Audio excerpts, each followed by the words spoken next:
Alors parmi les choses qu'on vous racontait il y a 2 mois, il y avait le fait que les fumeurs semblaient plus touchés par les formes graves du Covid que les non-fumeurs. Ça s'explique très logiquement.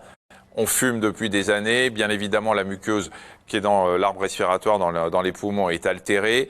Et comme elle est altérée, elle est plus facilement atteignable par les virus qui vont s'y trouver. Ça, c'était la logique.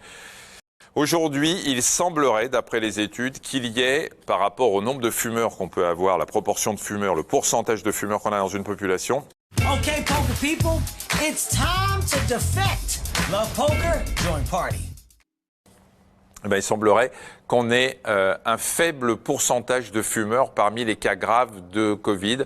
Et ça, les médecins ne l'expliquent pas très bien.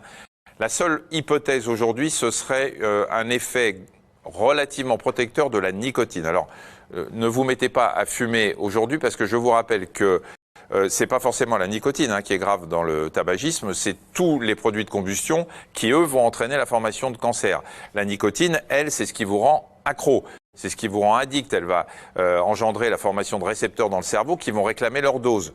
Donc c'est pas elle qui va entraîner le cancer.